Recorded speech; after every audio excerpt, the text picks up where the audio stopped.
ठाकरेंचे काही खासदार वेगळा गट स्थापन करणार, लोकसभा अध्यक्षांना पत्र देण्याच्या तयारीत असल्याच्या चर्चा। काल ठाकरेंच्या बैठकीला 9 पैकी 5 खासदार गैरहजर होते। संजय राऊतांचा अचानक दिल्ली दौरा, ठाकरेंच्या खासदारांच्या हालचाली वाढल्यामुळे राऊत तातडीने दिल्लीला जाणार। ठाकरेंचे 7 खासदार आमच्या संपर्कात, पावसाळी अधिवेशनापूर्वी ऑपरेशन टायगर पूर्ण होईल, शिंदेचे शिवसेनेचे कृपाल तुमाने यांचा मोठा दावा। तुम्ही रावण झालात तर विभीषण जन्माला येणारच, 2019 मध्ये भाजपला धोका देण्यासाठी तुम्ही खड्डा खोदलात आणि स्वतःच पडलात, सुधीर मुनगंटीवार यांची ठाकरेंवर टीका। ठाकरेंचे खासदार संजय देशमुखांकडून शिंदेच्या शिवसेनेचे केंद्रीय राज्यमंत्री प्रतापराव जाधवांची भेट, तर आमची लढाई ही विचारांची पण मैत्री कायम, जाधवांची प्रतिक्रिया। मातोश्रीवरील बैठकीला काल देशमुख अनुपस्थित होते। दुसरे पक्ष फोडण्यापेक्षा भाजपनं स्वतःची मुलं मोठी करावी, पक्ष फोडाफोडीवरून शर्मिला ठाकरे यांचा हल्लाबोल। शर्मिला ठाकरे राजकारणात कोणत्याही पदावर नाहीत, त्यांना चौकटीबाहेर ठेवा, भाजपवरील शर्मिला ठाकरेंच्या आरोपांना मंत्री नितेश राणे यांचं प्रत्युत्तर।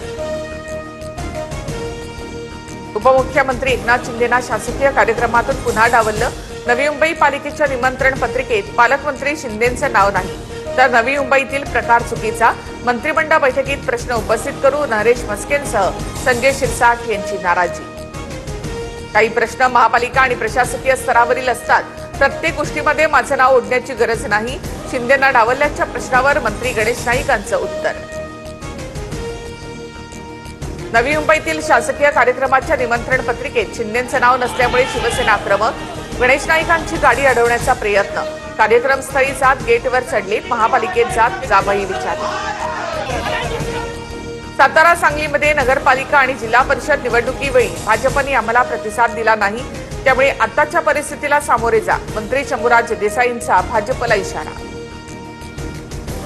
सातारा सांगली विधान परिषदेच्या जागेवरून महायुतीमध्ये एकमत, मुख्यमंत्री फडणवीस, एकनाथ शिंदे आणि तटकरे यांची चर्चा, स्थानिक नेत्यांना एकत्रित काम करण्याच्या सूचना देणार, सूत्रांची माहिती।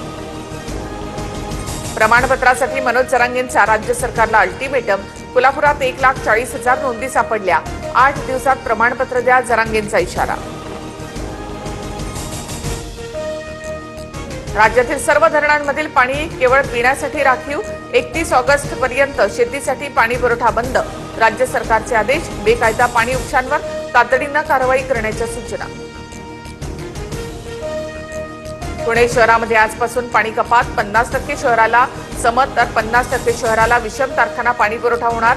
खडकवासला धरण साखळीमध्ये केवळ 5 टीएमसी पाणी साठा शिल्लक आहे। घाटकोपर दादर नंतर आता बोरिवलीमध्ये मनसेचा दणका, विट्टी इंटरनॅशनल स्कूल समोरील पांढऱ्या पट्टीवर पालिकेनं पिवळा रंग मारला, मनसेच्या आंदोलनाच्या इशाऱ्यानंतर पांढऱ्या पट्टीवर पालिकेची कारवाई। माळशिरसच्या तांदुळवाडीमधील विहीर दुर्घटनेप्रकरणी सदोष मनुष्यवधाचा गुन्हा दाखल, मृतांच्या वारसांना 5 लाखांची शासकीय मदत जाहीर, घटनास्थळी प्रांताधिकारी, आरटीओ आणि पोलीस प्रशासनाकडून तपासणी, पिकअप वाहन विहिरीमध्ये कोसळून 8 जणांचा मृत्यू झाला होता। जळगावच्या सराफ बाजारामध्ये सोनं 3,000, चांदी 6,000 महागली, सोन्याचे दर जीएसटीसह 1,55,530 रुपये, तर चांदीचे दर 2,61,620 रुपयांवर। नागपूर हवामान विभागाकडून विदर्भात पावसाचा येलो अलर्ट, येत्या 24 तासात वादळ आणि गडगडाटासह मध्यम पाऊस पडण्याचा अंदाज, काही भागात उष्णतेची लाट कायम।